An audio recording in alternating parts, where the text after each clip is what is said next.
구독, 좋아요, 그리고 공유까지도 눌러주시면 저에게 도움이 되겠습니다.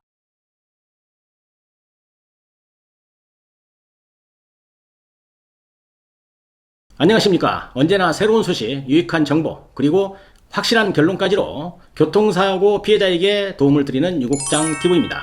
오늘은 교통사고 후에 병원 치료 중에 MRI 촬영을 하는 경우가 있을 건데요. 이러한 정밀검사에 대해서 공부하는 시간을 갖도록 하겠습니다.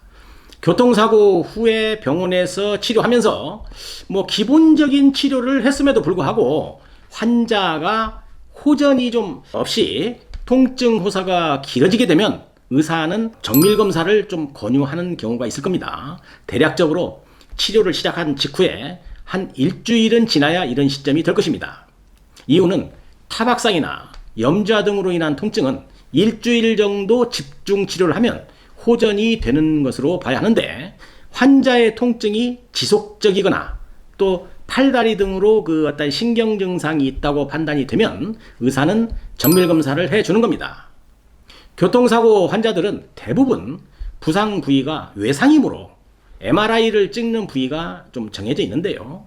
머리, 아니면 목, 허리, 무릎, 어깨, 이 정도로 보시면 될 겁니다. 그런데 상담을 해 드리다 보면 이러한 정밀검사를 여러 군데를 찍기를 원하는 환자들이 많은 것으로 보여서 정밀검사만이 능사는 아니고 크게 도움이 안 되는 검사가 될 수도 있다는 것을 제가 객관적으로 설명을 드리도록 하겠습니다. 첫 번째인데요. 과연 환자의 건강에 도움이 되는가? 정밀검사 꼭 여러 군데를 찍는 것이 환자에게 도움이 되는가? 오늘은 제가 중요한 이야기를 할 테니까 잘 들어보시기 바랍니다. 병원 의사가 감기에 걸리면 어떻게 할 것 같아요? 의사는 약 잘 안 먹습니다. 의사는 환자가 감기에 걸려서 오면 항생제도 쓸 수가 있고 소염 진통제 등 이렇게 처방을 해서 심하면 주사도 한 대 주고 이렇게 치료를 해줍니다.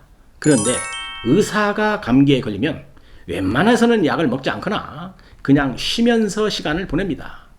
그러니까 약이라는 것은 사람에게 결코 좋은 것만은 아니라는 뜻이죠. 자, 그러면 MRI 검사인데요. 왜 그렇게 교통사고 피해자들은 정밀검사를 여기저기 다 찍으려고 할까요? 아마도 두 종류일 겁니다. 첫 번째는 진짜로 몸이 아파서 찍고 싶은 경우가 있겠고요. 두 번째는 다 그렇지는 않겠지만 내 돈이 들어가지 않아서 보험회사가 내주니까요. 그럴 수도 있겠네요. 그런데 제가 볼 때는 몇 가지 이유로 교통사고 환자들이 그렇게까지 여러 군데 MRI 찍는 것은 바람직하지 않다는 것을 설명을 드리겠습니다. 첫 번째, 엑스레이 촬영이나 CT는 방사선에 노출될 수밖에 없는 것입니다. 많은 방사선 노출은 몸에 좋지 않다는 것이죠. MRI 또한 자기장에 노출되는데 몸에는 무해하다고는 합니다. 만약 골절이 의심된다든지 인대가 파열됐다든지 하는 환자는 해야겠죠. 그런데 진단 2주가 나온 환자가 허리도 찍고 목도 찍고 어깨도 찍고 무릎도 찍고 이런 식으로 정밀검사를 여러 군데 찍으려고 하는 것은 저는 바람직하지 않다고 보는 겁니다. 요즘 전에 비해서 차량 안전성이 아주 좋아져서 교통사고가 나면 대부분 진단 2주, 3주 환자입니다. 가능하면 많이 아픈 곳 한 곳 정도 정밀검사 하는 것은 이해가 가지만 여기저기 온몸을 다 해부하는 것처럼 말이죠. 다 촬영하는 거 자제하는 것이 좋겠다 하는 것이 저의 개인적인 생각입니다. 자, 두 번째인데요.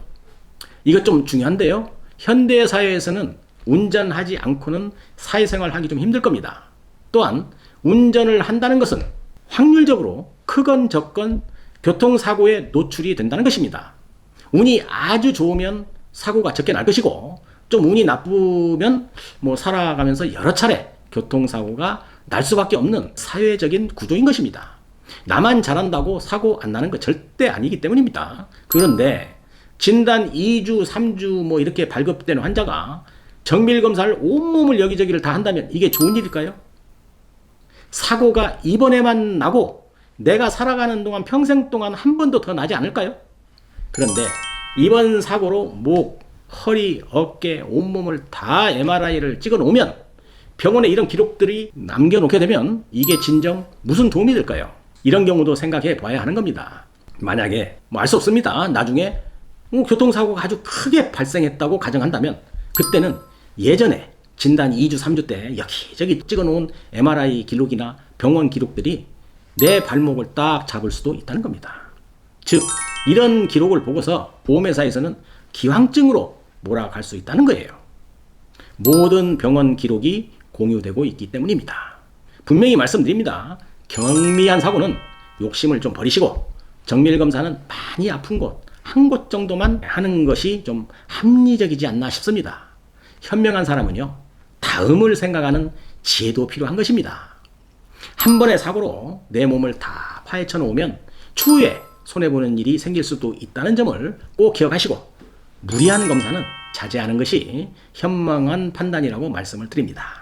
자, 결론입니다. 계단에서 말이죠. 내가 실수로 굴러 떨어지는 거 하고 계단에서 누가 뒤에서 이렇게 밀어서 굴러 떨어지는 것하고는 똑같이 굴러 떨어지는 조건이라도 어느 쪽이 몸이 더 아플까요?